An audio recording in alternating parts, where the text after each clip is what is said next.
कहानी की शुरुआत एक जंगल से होती है, जहां पर गाड़ी के अंदर एक कपल मेकआउट कर रहे होते हैं। फिर जब वो लड़का करने जाता है तो तभी वो लड़की उसे रोक देती है और कहती है कि हम शादी के पहले ये सब नहीं कर सकते। अब ये सुनकर वो लड़का उसे समझाता है कि हम कब तक ऐसे वर्जिन रहेंगे, जिस पर वो लड़की मान जाती है। जिसके बाद इंटीमेट होने के लिए ये गाड़ी के अंदर जाते हैं, लेकिन तभी इनके पीछे एक गाड़ी आती है, जिसकी वजह से ये दोनों इंटीमेट नहीं हो पाते। अब देखने के लिए वो लड़का उस गाड़ी के पास जाता है, जहां उसके अंदर उसे एक क्रीपी लेडी दिखती है और तभी वो उस लड़के को कई बार चाकू से स्टैब करती है। ये देखकर वो लड़की खुद को गाड़ी में लॉक कर लेती है। तभी उसका बॉयफ्रेंड जख्मी हालत में कार के पास आता है, लेकिन तभी वो लेडी उसको कई बार स्टैब करती है। अब ये देखकर वो लड़की यहाँ से भागने लगती है, लेकिन वो किलर उसे भी पकड़ लेती है। अब अगले सीन में हम फिर से एक कपल को देखते हैं, जिनका नाम जूडी और कैनी होता है। यहाँ कैनी जूडी को उसके घर छोड़ने के लिए आया था। अब घर पहुंचकर कैनी उसके साथ किस करने को कहता है, लेकिन जूडी उसे रोक देती है, जिससे अब कैनी को गुस्सा आ जाता है, क्योंकि ये दोनों 1 साल से रिलेशन में थे और इन्होंने अभी तक एक बार भी सेक्स नहीं किया था। इसीलिए अब कैनी अब उससे ब्रेकअप करने को कहता है, लेकिन जूडी इस रिलेशन को लेकर सीरियस थी। अब कुछ देर बाद वहाँ जूडी की मॉम भी आ जाती हैं, जो जूडी को देखकर कहती है कि तुम जल्दी से घर जाओ, क्योंकि तुम्हारे पिता भी सो रहे हैं। अब ये सुनकर जूडी छिपते हुए वहाँ से घर चली जाती है, लेकिन जब वो अपने रूम में जाती है तो उसे वहाँ उसके पिता दिखाई देते हैं, जिनका नाम ब्रैंड होता है और वो एक पुलिस ऑफिसर होता है। वो जूडी से लेट रात आने की वजह पूछता है, जिस पर जूडी कहती है कि वो अपने दोस्त के बर्थडे पार्टी में गई थी। इस पर ब्रैंड उसे डांट कर कहता है कि तुम वक्त रहते ही घर आ जाया करो। अब रात को ब्रैंड के पास उसकी टीम का कॉल आता है, जो उसे जंगल में आने के लिए कहते हैं। अब अगली सुबह ब्रैंड जंगल में जाता है, जहाँ पर उसकी टीम उसे उन 2 डेड बॉडीज के बारे में बताती है, जिन्हें उसी किलर ने बुरी तरह मारा था और उस लड़की को उसने पेड़ों में किलो से ठोक दिया था। अब यहाँ ब्रैंड ये सब देखकर काफी हैरान होता है और जिसके बाद वो उन बॉडीज को फोरेंसिक में भिजवा देता है। अब अगली सुबह जूडी अपने स्कूल में जाती है, जहाँ पर उसे उसका एक दोस्त टिमी मिलता है, जो उसे बताता है कि स्कूल के 2 बच्चों की मौत हो गई है और स्कूल में बस उसी की चर्चा हो रही है। तभी जूडी की नजर अपने बॉयफ्रेंड पर जाती है, जो एक दूसरी लड़की को इम्प्रेस करने में लगा था, जिससे जूडी को काफी जलन होती है। दूसरी तरफ ब्रैंड स्कूल के प्रिंसिपल से मिलता है। दरअसल ये दोनों एक दूसरे के बचपन के फ्रेंड होते हैं। यहाँ ये दोनों भी उसी मर्डर के बारे में बात कर रहे होते हैं। अब इसके बाद ब्रैंड प्रिंसिपल के साथ उन बच्चों के पास जाता है, जहाँ पर हम एक प्रोफेसर को भी देखते हैं, जो कि काफी दुखी था और वो यहाँ अपने दुखों को बच्चों के साथ शेयर कर रहा होता है। अब ब्रैंड वहाँ आकर सभी बच्चों से पूछते हैं कि क्या तुम में से किसी को उन मरने वाले स्टूडेंट्स के बारे में पता है। ये सुनकर सभी बच्चे मना कर देते हैं, क्योंकि उन्हें उसके बारे में कुछ मालूम नहीं था।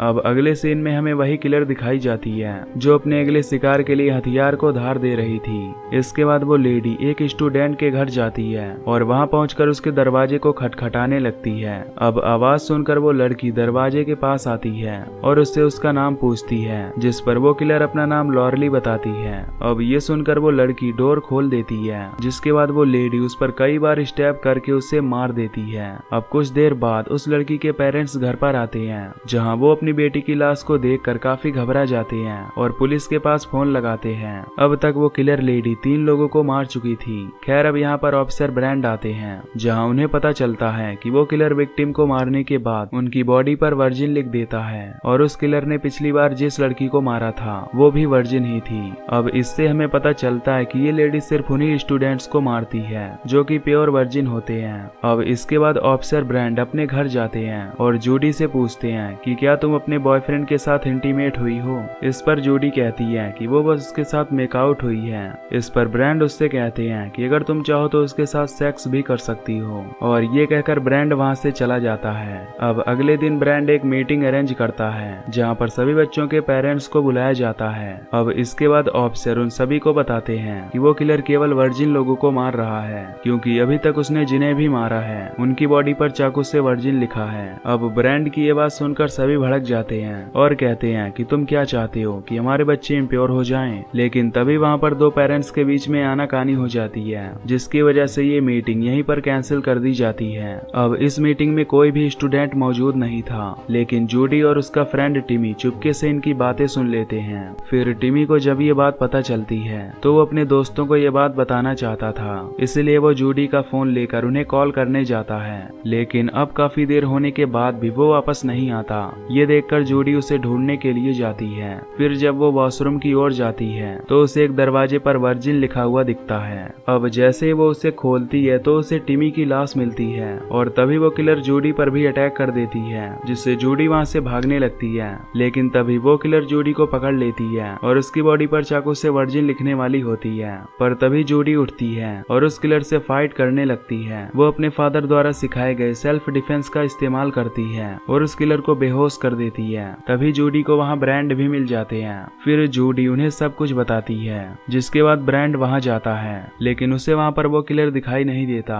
अब इसके बाद जूडी को पुलिस स्टेशन ले जाया जाता है, जहाँ पर उससे उस किलर का स्केच बनवाया जाता है। अब जब ब्रांड उस किलर के स्केच को देखता है तो वो सोच में पड़ जाता है, मानो कि वो उस किलर को पहले से ही जान रहा हो। वो तुरंत बाहर जाकर प्रिंसिपल के पास कॉल करता है, लेकिन तभी जूडी उसकी बातें सुनने लगती है। दूसरी तरफ वो प्रिंसिपल उस फोटो को देखकर काफी हैरान हो जाता है, जिस पर ब्रांड उससे पूछता है कि क्या ये लॉरली है। इस पर प्रिंसिपल कहता है कि लॉरली तो 25 साल से गायब है और आज तक उसे किसी ने नहीं देखा है। तभी ब्रांड जूडी को उसकी बातों को सुनते हुए देख लेता है, इसीलिए वो फोन को डिस्कनेक्ट करके उससे पूछता है कि तुमने क्या सुना। अब इस पर वो बहाना बनाते हुए कहती है कि मैं यहाँ अपने दोस्त से बात करने के लिए आई थी। तभी जूडी की दोस्त भी यहाँ पर आ जाती है और वो उसे गले लगा लेती है। वो उसे बताती है कि अब सभी स्टूडेंट्स को ये बात पता चल गई है कि वो किलर वर्जिन लोगों को मार रहा है, इसीलिए सभी ने फैसला किया है कि वो सब एक दूसरे के साथ सेक्स करेंगे और इसीलिए उन्होंने रात में एक पार्टी भी रखी है।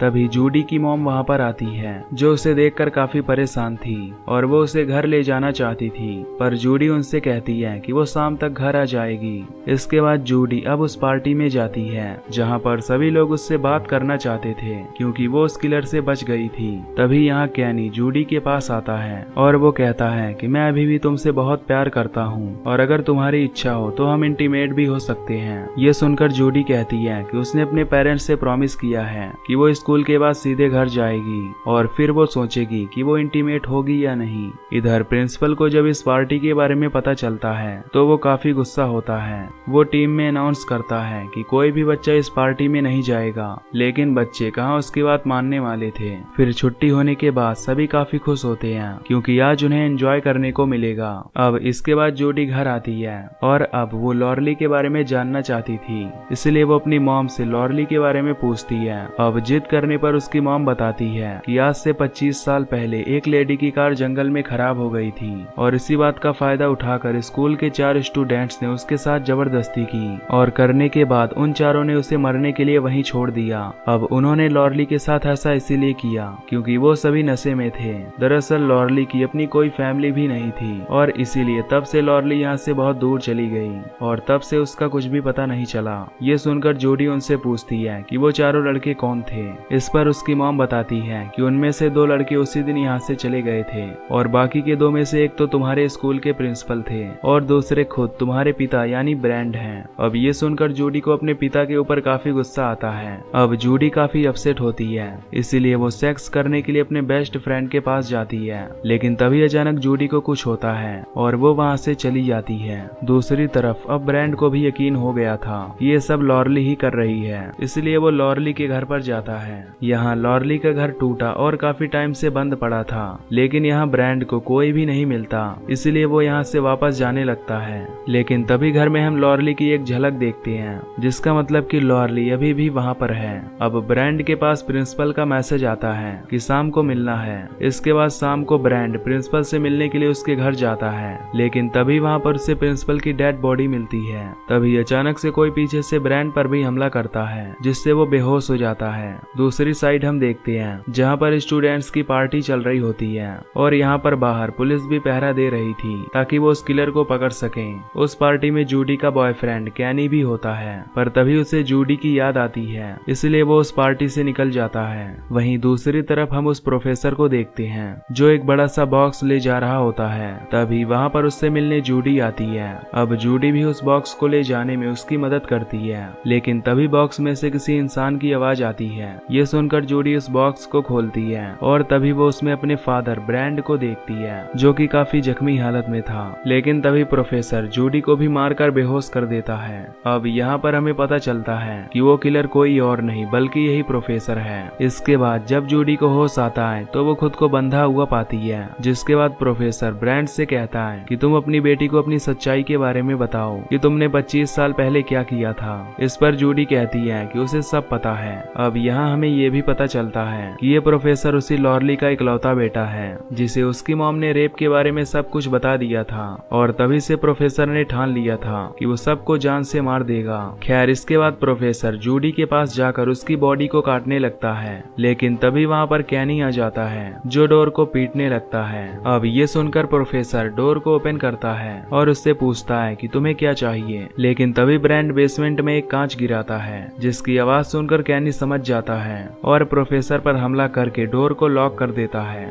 इसके बाद कैनी बेसमेंट में जाता है जहाँ पर वो उन दोनों को आजाद कर देता है। उधर प्रोफेसर वहाँ से एक कुल्हाड़ी लेकर उस डोर को तोड़ देता है। इसके बाद अंदर आकर वो ब्रांड को जान से मार देता है। जूडी अपने फादर को मरा हुआ देखकर काफी दुखी हो जाती है, लेकिन कैनी उसे यहाँ से ले जाने लगता है। तभी आगे इन्हें एक ऑफिसर मिलता है। ये दोनों उससे हेल्प मांगते हैं, लेकिन तभी प्रोफेसर यहाँ आकर उसे जान से मार डालता है। अब ये दोनों भागते हुए पार्टी के पास पहुँच जाते हैं। यहाँ पार्टी में सभी लोग काफी मजे कर रहे होते हैं। तभी जूडी और कैनी इनसे किलर के बारे में बताते हैं। तभी ये लोग प्रोफेसर के हाथ में चाकू देखकर इधर उधर भागने लगते हैं। अब प्रोफेसर कैनी पर अटैक करके उसे मार देता है और फिर जूडी की तरफ बढ़ने लगता है, लेकिन जूडी अपने पिता की मौत से काफी दुखी थी, इसलिए वो भागने की बजाय उसका सामना करती है। वो उसे अपने कंधे पर उठाकर नीचे फेंक देती है, जिससे लकड़ी का एक टुकड़ा प्रोफेसर के आर पार हो जाता है। अब ये लोग प्रोफेसर के पास आते हैं और देखते हैं कि वो अब मर चुका है, लेकिन तभी वो एक स्टूडेंट पर अटैक कर देता है। पर तभी यहाँ पर एक लेडी ऑफिसर आकर उसे कई बार शूट करती है, जिससे फाइनली वो मारा जाता है। अब यहाँ पर पुलिस को भी पता चल जाता है कि प्रोफेसर के साथ ब्रांड का कोई कनेक्शन था, इसलिए वो जूडी और उसकी मॉम से इसके बारे में पूछते हैं। पर यहाँ जूडी कहती है कि उन्हें इसके बारे में कुछ नहीं पता। इसके बाद जूडी और उसकी मॉम जब घर जाने लगती हैं, तभी जूडी को क्रॉसिंग पर लॉरली दिखाई देती है। इसका मतलब कि लॉरली अभी भी जिंदा है और ये मूवी यहीं पर खत्म हो जाती है। तो दोस्तों अगर आपको ये एक्सप्लेनेशन वीडियो पसंद आई हो तो वीडियो को लाइक और चैनल को सब्सक्राइब कर देना। बाकी मैं मिलूंगा आपसे अगली वीडियो में। Till then take care, love you, bye bye.